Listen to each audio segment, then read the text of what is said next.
Berdamai dengan diri sendiri, memberikan sebuah jawaban dari berbagai masalah terkait identitas diri yang kini menjadi sebuah tanda tanya yang besar.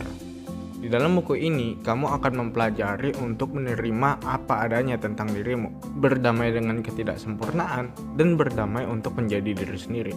Dalam kehidupan modern ini, manusia menghadapi masalah-masalah yang baru yang diakibatkan oleh perkembangan teknologi. Salah satunya adalah krisis identitas. Krisis identitas mengakibatkan berbagai hal negatif, seperti hilangnya identitas dan rasa tidak damai dalam dirinya sendiri. Buku ini bisa menjadi obat sekaligus jawaban akan berbagai permasalahan tersebut. Berdamai dengan diri sendiri, menjawab permasalahan krisis identitas, dan juga memberi cara untuk menjadi pribadi yang identik. Dalam rangkuman kali ini, kita akan ngebahas sebuah buku yang berjudul Berdamai dengan Diri Sendiri, karya dari Mutia Sayekti.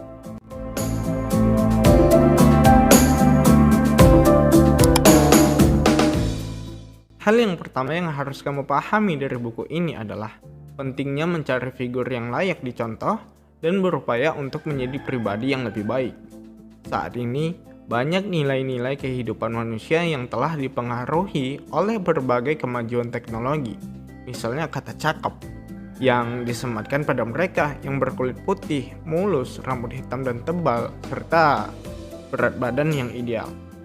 Definisi cakep tersebut dibentuk melalui tontonan di berbagai media dan di mana mereka menampilkan figur-figur yang memiliki paras cakep tersebut. Suka atau tidak suka, mau atau tidak mau, ungkapan cantik itu relatif. Sebenarnya memang benar, pada dasarnya standar kecantikan tidak bisa disamakan. Bisa kamu bayangkan bagaimana jika semua orang di dunia ini memiliki paras seperti yang dideskripsikan kata cakep tadi? Tentu hal itu akan dianggap biasa dan tidak istimewa. Mungkin ketika hal itu terjadi, kata cakep akan digambarkan dengan hal-hal yang berkebalikan dari standar sebelumnya. Seandainya banyak manusia yang sadar akan relativitas ini, pasti mereka tidak akan mudah untuk memberikan cap buruk kepada seseorang berdasarkan penampilan fisiknya. Hal ini juga akan menyelamatkan mereka dari jeratan iklan dan tren masa kini yang sangat konsumtif. Masalah lainnya seperti adanya figur-figur yang memiliki kehidupan yang glamor, sensasi yang gak penting, dan prestasi yang begitu-gitu aja. Mereka jadi memiliki satu hasrat untuk memamerkan hal tersebut kepada khalayak ramai supaya mendapatkan popularitas dan pengakuan dari orang lain. Jadi sangat penting bagi kita untuk mencari seseorang figur yang layak untuk dicontoh. Figur yang layak dicontoh ini penting banget bagi kita untuk melawan arus kehidupan di era globalisasi yang kian hari makin deras suasananya. Intinya dari hal-hal yang barusan aku sebutin tadi, kamu harus bisa menjadi pribadi yang lebih otentik lagi. Menurut Robbins, ada 5 prinsip dasar yang diperlukan untuk menjadi pribadi yang otentik. Yang pertama, know yourself atau ketahui dirimu sendiri. Yang kedua, ubah kekuatan dalam dirimu. Yang ketiga, tunjukkan dirimu yang sesungguhnya.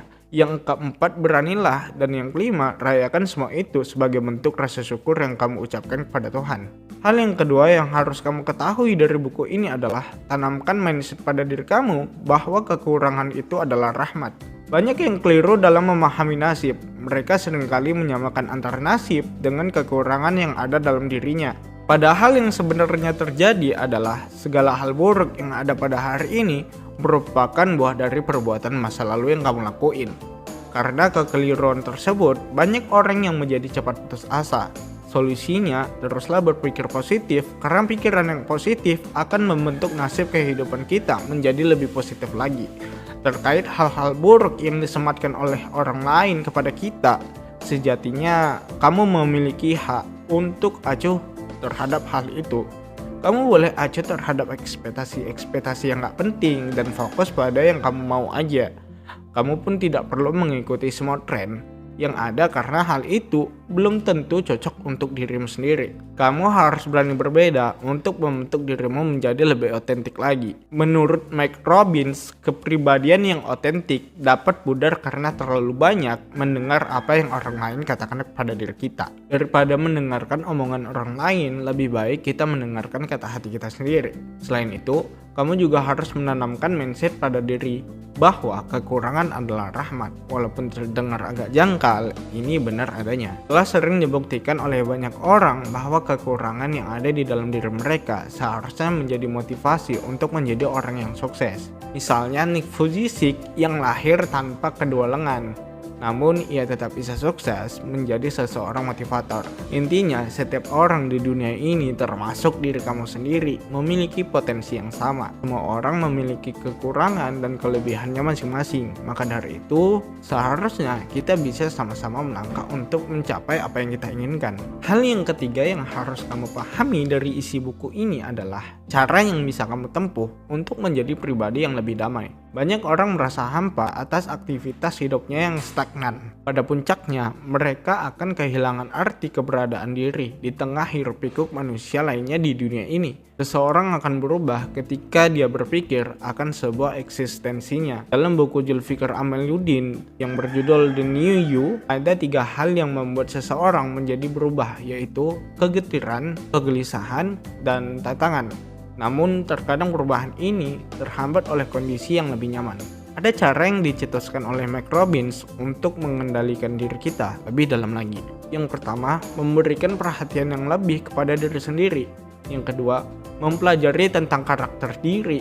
Yang ketiga, apresiasi kelebihan yang kita miliki. Yang keempat, berdamai dengan kekurangan. Yang kelima, menanamkan hal-hal sebelumnya sehingga menjadi suatu prinsip. Dan yang keenam, menerima masukan dari orang lain. Dari 6 langkah yang barusan aku sebutin, Muttiah Saekti merangkumnya menjadi 3 langkah aja. Yang pertama, kontemplasi atau perenungan secara mendalam terhadap diri sendiri tentang hal yang diinginkan sebenarnya. Yang kedua, melakukan aksi nyata dari hasil kontemplasi. Dan yang ketiga, evaluasi segala aksi yang dilakukan agar berbagai kesalahan tidak terulang kembali. Adapun masalah ketika kamu sudah mencoba mencari potensi diri kamu, tapi ternyata kamu tidak merasa memiliki kelebihan apapun, hal itu terjadi bukan karena kamu tidak punya kelebihan, melainkan karena kamu masih memikirkan beberapa hal negatif dari omongan orang lain.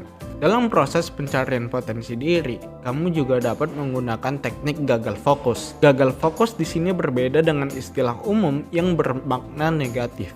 Gagal fokus di sini berarti mengalihkan fokus kita dari hal-hal negatif menjadi hal-hal yang lebih positif lagi. Sampai di sini seharusnya kita harus lebih paham bahwa tidak selayaknya bagi kita merasa iri terhadap orang lain.